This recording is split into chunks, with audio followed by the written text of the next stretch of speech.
آج کلمہ پڑھنے والوں کو یہ احسان ماننا ہوگا کہ کلمے کی تلقین بھی غریب نواز سے ہمیں ملی ہے۔ سلطان الہند سرکار غریب نواز رضی اللہ تعالیٰ عنہ کی بے انتہا وسعتیں، محنتیں، ان کی کاوشیں تھی، جس کی وجہ سے اسلام آج ہر جگہ یہاں پر پھیلا ہوا اور چمک رہا ہے۔ اور اسی وجہ سے اب ہمیں ڈرنا بھی نہیں چاہیے کہ یہ غریب نواز کا پھیلایا ہوا دین ہے۔ ہاں، ڈرنا بھی نہیں چاہیے، اس لیے کہ اس وقت کی بات جب وہ آئے تھے، 6 یا 8 فقیر تھے ساتھ میں، فقراء کی ایک جماعت تھی، اور وہ دلی کی سرزمین سے ہوتے ہوئے جب اجمیر پہنچے تھے، تقریباً ہندوستانی سنی مسلمانوں کو واقعات معلوم ہے، کیا اجمیر والوں نے ان کا شاندار استقبال کیا تھا؟ کیا ان کے لیے پھول بچھا دیے تھے، ریڈ کارپیٹ بچھا دیا تھا؟ نہیں، وہ جس انداز سے اجمیر معلیٰ میں پہنچے تھے، وہاں تو سخت مقابلہ تھا اور دشمنی کا سامنا تھا، حتیٰ کہ ان کو کسی درخت کے نیچے بیٹھنے تک نہ دیا جا رہا ہو، وہاں کے انا ساگر سے پانی نہ لینے دیا جا رہا ہو۔ ان حالات میں اگر کوئی اس زمین پر جمع رہ سکتا ہے تو وہ صرف عطا رسول ہی ہو سکتا ہے۔ قرآن کہتا ہے جو لوگوں کو نفع دیتا ہے زمین میں وہ برقرار رہتا ہے، اور جو جھاگ ہے وہ اڑ کر چلا جاتا ہے، جو جھاگ ہے، کچرا ہے، وہ اڑ کر چلا جاتا ہے۔ سرکار غریب نواز یہاں تشریف لائے تھے، کسی کا قتل اور کسی کا خون کرنے نہیں آئے تھے، وہ انسانوں کو، اللہ کی مخلوق کو نفع پہنچانے آئے، جس کی وجہ سے آج تک زمین پر وہ برقرار ہیں۔ وہ جہاں پر آئے وہیں پر رہے، اور وہیں ان کی خانقاہ بھی رہی، وہیں ان کا مزار مبارک بھی رہا، بلکہ برسوں تک یہ معاملہ رہا۔ آج تو عرس میں لوگ جاتے ہیں، عرسوں کا معاملہ آج اگرچہ بدل دیا گیا ہو، لوگ اس کو انٹرٹینمنٹ کے لیے یوز کرتے ہوں، میں سب کی بات نہیں کر رہا، کچھ لوگ کمائی کے لیے، کچھ لوگ دھندے کے لیے۔ عرس اس لیے نہیں ہوتا تھا، بلکہ اولیاء اکرام کے جو عرس ہوتے تھے اس میں غیر مسلم بھی آتے تو اسلام قبول کر کے جاتے تھے، ان کی سیرتیں بیان ہوتی، ان کے کرامات کا ذکر ہوتا، اور ان کے خانقاہ پر پھر وہ اوراد و وظائف پڑھائے جاتے جو ان کی زندگی میں ہوتے تھے۔ تو جتنے دور دراز سے آئے ہوتے وہ اپنے دلوں کو صاف کر کے جاتے، کافر ہو تو ایمان لائے، گنہگار ہو تو توبہ کر کے صالح مسلمان بن کر کے جاتا۔ برسوں تک میں یہ بات اس لیے عرض کر رہا ہوں کہ وہ قبر میں جانے کے بعد بھی لوگوں کی اصلاح آج بھی کر رہے ہیں۔ قبر میں چلے گئے لیکن جو قریب آتا ہے وہ توبہ کر کے جاتا ہے، اپنے گناہوں سے سچی توبہ کر کے وہاں سے نکل رہا ہے۔ اور ایک دو نہیں، ہزاروں کے واقعات اس طرح ہے، کرامات اپنی جگہ پر، کسی کو بچہ مل جائے، کسی کو روزی مل جائے، کسی کو کچھ مل جائے، یہ اپنی جگہ پر۔ لیکن میں سمجھتا ہوں غریب نواز کے دربار کی سب سے بڑی کرامت یہ ہے کہ بے ایمانوں کو ایمان مل جاتا ہے اور گنہگاروں کو سچی توبہ مل جاتی، یہ سب سے بڑی کرامت ہے۔ عزیزان گرامی وقار، آپ کا آنا ہندوستان اس طرح سے نہیں ہے جیسے بادشاہ لوگ یہاں پر آئے، تیمور آیا یا پھر علاؤ الدین خلجی کی بات ہے، احمد شاہ ابدالی کی بات ہے، جن کے ذکر سے لوگ آج پریشان بھی ہوتے ہیں۔ بہت سارے بادشاہ، وہ زمانہ ہی ایسا تھا کہ جہاں جہاں بادشاہ لوگ اپنے فوج کو لے کر کے جاتے، علاقے کے علاقے فتح کرتے ہیں۔ اب وہ آج بیٹھ کر کے اس کو ظلم اور انصاف کی تاریخ میں رنگنا یا پھر اس کے لیے کمپیئر کرنا، یہ ایک الگ بیوقوفی کی بات ہے۔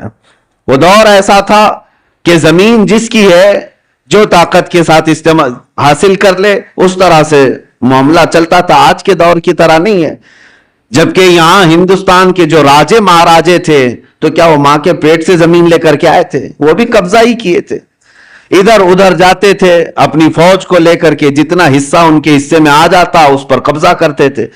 لیکن یہ سارے بادشاہ جتنے بھی آئے، ہو سکتا ہے زمینوں کو قبضہ کیا ہو، تخت پر قبضہ کیا ہو، غریب نواز اس طرح سے نہ قبضہ کرنے آئے تھے نہ زمین لینے آئے تھے۔ مجھے بتاؤ، اگر زمین ہی لینے آئے تھے تو سرکار غریب نواز کا محل کہاں ہے؟ سرکار غریب نواز کی پراپرٹی اور جائیداد کہاں رہ گئی؟ ان کی کھیتی باڑیاں کہاں ہیں؟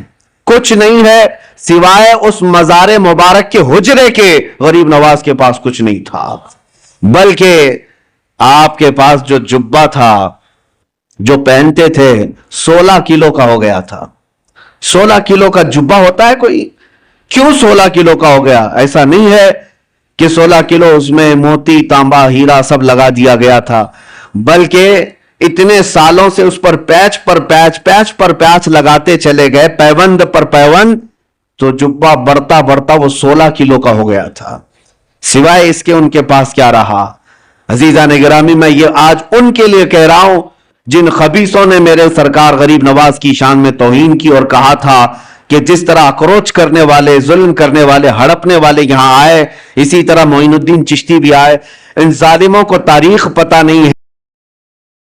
سرکار غریب نواز زمینوں کو فتح کرنے کے لیے نہیں بلکہ دلوں کو فتح کرنے کے لیے آئے تھے، اور انہوں نے وہ کر دکھایا ہے، اور وہ بھی تلوار کے زور پر نہیں، اپنے اخلاق کے زور پر کر دکھایا ہے۔ سلطان الہند غریب نواز رضی اللہ تعالیٰ عنہ اخلاق کیوں نہ ہو، کیوں نہ متاثر کریں؟ میں آپ کو بتاؤں، آپ کا ہر جمعرات کو روزہ ہوا کرتا تھا، ہر جمعرات آپ کا روزہ ہوا کرتا تھا، اور مریدین خانقاہ میں جو ہوتے، خلفاء شاگرد سب آپ کے ساتھ ہوتے۔ ایک بار ایسا ہوا کہ جمعرات کا دن ہی ہے، دوپہر کا وقت ہے، ایک فقیر آیا لاہور سے چل کر کے، بڑا دور کا سفر کر کے آیا، اور وہ درویش آیا، غریب نواز سے ملاقات کیا اور مٹھائی لے کر کے آیا تھا، سوغات تحفے کے طور پر، اور پیش کیا کہ حضور یہ میری طرف سے قبول فرما دیں، بڑی دور سے لایا ہوں۔ تو آپ نے ہدیہ قبول فرما لیا، چونکہ سنت ہے۔ ہدیہ قبول کرنے کے بعد آپ نے رکھ لیا، لیکن وہ درویش اس بات پر ضد تھا کہ آپ میرے سامنے تھوڑا سا کھا لیجئے، تاکہ مجھے اطمینان ہو جائے کہ میری لائی ہوئی مٹھائی آپ نے چکھ لیا ہے۔ آپ نے فرمایا میں کھا لوں گا۔ اس نے کہا نہیں، مجھے ایک بار آپ کو کھاتے ہوئے دیکھنا ہے، یہ میرے ہاتھوں سے لی ہوئی مٹھائی ہے۔ آپ نے ڈبہ کھولا اور مٹھائی لی اور کھا لیا۔ جمعرات کا دن ہے، یہ عام لوگوں کے روزے کی بات نہیں، سلطان الہند غریب نواز کے روزے کی بات۔ روزہ ہے یا نہیں ہے اب کس کو پتا چلے؟ آپ نے مٹھائی خوب کھا لی، جتنا کھانا تھا، اور وہ اس کا دل خوش ہو گیا۔ اس کے جانے کے بعد مریدین خلفاء پوچھنے لگے حضور کیا ماجرا ہے؟ برسوں سے تو یہ معمول ہے کہ جمعرات کا آپ کا روزہ ہوا کرتا ہے، آج روزہ تھے نہیں یا کیا ہے کہ آپ نے روزہ توڑ دیا اس مٹھائی کے لیے؟ غریب نواز رضی اللہ تعالیٰ عنہ نے فرمایا میرا معمول ویسی ہی تھا، جو جمعرات کا روزہ تھا آج بھی تھا، لیکن میں نے مٹھائی کھا لی۔ وجہ یہ ہے کہ روزے کی قضا ہو سکتی ہے، دل کے ٹوٹنے کی قضا کیسے ہو؟ اس کا دل اگر ٹوٹ جائے، میرا تو روزہ نفل تھا، فرض روزہ نہیں ہے، نفل روزہ ہے، ٹوٹے گا تو پھر میں قضا کر لوں گا۔ لیکن اس فقیر کا، اس درویش کا جو اتنی دور سے سوغات لے آیا ہے، دل ٹوٹ جائے تو اس کے دل کو جوڑنا میرے لیے اور سخت کام۔ یہ وہ اخلاق تھے جنہوں نے پورے دلوں پر حکومت کی ہے، یہ وہ اخلاق تھے جنہوں نے پورے دلوں پر راج کیا ہے۔ عزیزان گرامی وقار، سلطان الہند غریب نواز رضی اللہ تعالیٰ عنہ کے پوری سیرت میں ظلم کا ایک آنا یا ایک کائی برابر دکھا دے کوئی، میں مان لوں کہ آپ نے کسی پر سختیاں کی ہیں، ناجائز طریقے سے ظلم کر کے کسی چیز کو قبضایا ہے، کبھی ایسا نہیں دکھا سکتا۔ تاریخ کے جھروکوں میں جھانک کر کے دیکھے، ہماری نہیں غیروں کی لکھی ہوئی تاریخ سے بھی لا کر کے دکھا دو، غیروں کی تاریخ سے۔ یہاں پر جب آئے تھے ظلم کسی اور نے کیا ہے وہ یہ بتا نہ سکیں گے۔ ایک بار سے آئے ہوئے درویش مہمان کے لیے اس کے پاس کچھ نہیں تھا، نہ ہاتھی گھوڑا تھا، نہ تیر تلوار تھے، فقط ایک گدڑی پہنے ہوئے جب ہندوستان کی سرزمین پر آیا تھا تو اس کے مقابل میں عام لوگ نہیں اترے تھے، وقت کے راجے اتر گئے تھے۔ ہاں، راجہ پرتھوی راج اپنی ایک شان رکھتا تھا، فوج رکھتا تھا، ساری چیزیں، ایک درویش سے لڑنے کی کیا ضرورت تھی؟ ایک فقیر جو کوئی تلوار نہیں رکھتا، کوئی ہتھیار نہیں رکھتا، راجہ کو اس کے مقابل میں اترنے کی کیا ضرورت تھی؟ اس درویش کی طاقت کا سب کو اندازہ تھا، اور ہمیشہ سے یہ رہا ہے۔ اسلام کے متعلق یہ تاریخ یاد رکھو، ستیزہ کار رہا ہے ازل سے تا امروز، شرار ابو لہبی سے چراغ مصطفی۔ ہمارے ہاں کبھی بھی کوانٹیٹی نہیں دیکھی گئی ہے، ہمارے ہاں صرف کوالٹی پر ہی دار و مدار ہوا کرتا ہے۔ سرکار غریب نواز رضی اللہ تعالیٰ عنہ درویش گدڑی پہنے چند فقیروں کے ساتھ آئے، لیکن مقابلہ کرنے کے لیے پوری فوج کھڑی ہے، سپاہی ہیں، بادشاہ ہے. اتنے پر بس نہ ہوا تو جادوگر بھی لائے گئے، جادوگر بھی لائے گئے. انا ساگر کا وہ مقام آج بھی موجود ہے، سب سے پرانے مندروں میں وہاں پر ایک جادوگر بھی رہا کرتا تھا جو کبھی باہر بھی نہیں آیا تھا. اور اس کے بعد جب اس تک بادشاہ راجہ کی یہ بات پہنچائی گئی کہ ایک درویش ایسا آیا ہے جو چمتکار پہ چمتکار کرتا ہے اور لوگ اس کے دیوانے ہوتے چلے جا رہے ہیں، آپ کچھ اس کی روک تھام کے لیے کریں. اس نے تقریباً 300 یا 500 پجاریوں کو بلایا، سب کو منتر دیے، کہا کہ ہم اس کا مقابلہ کریں گے. یہ میں آپ سے اس لیے عرض کر رہا ہوں کہ ہمیشہ تاریخ کو یہ دیکھتے آئیں حق و باطل کا مقابلہ، اور اللہ تبارک و تعالی حق کو ہمیشہ غالب رکھتا ہے. ایک درویش کے مقابل کے لیے 300 یا 500 لوگوں کو منتر دیے گئے، پڑھائے گئے، ٹریننگ کی دی گئی، اور اس کے بعد اسی پہاڑی کے دامن میں آپ کو بلایا گیا. آپ کے آنے سے پہلے وہ سب لوگوں نے دیکھا نہیں تھا کون آنے والا ہے، عام مقابلوں کی طرح اس مقابلے کے لیے بھی تیار تھے، جادو ٹونے کے ذریعے سے. آنے والا کون ہے کسی کو پتا نہیں تھا. لیکن جب سلطان الہند غریب نواز عطائے رسول ہیں، چہرے پر میرے مصطفیٰ کی وجاہت موجود ہے، نور ٹپکتا تھا پیشانی پر. جب آپ تشریف لائے، جب وہاں پہاڑیوں کے دامن میں قریب آئے تو بڑے سادھو نے کہا کہ اپنے منتر پڑھنا شروع کر دو تاکہ اس پر اب اثر شروع ہو جائے. عجیب حالت ہے کہ ہم نے تاریخ میں دیکھا کہ وہ 300 کے 300 دوڑتے ہوئے گئے، لا الہ الا اللہ، لا الہ الا اللہ، لا الہ الا اللہ، یہ کرتے ہوئے ان کے قریب آئے. اور اس کے بعد سرکار غریب نواز رضی اللہ تعالیٰ عنہ کے قدموں میں وہ گرے. آپ نے سب کو اٹھایا جو برسوں سے کسی جاپ میں تھے لیکن وہ مریدین کے حلقے میں شامل ہوئے.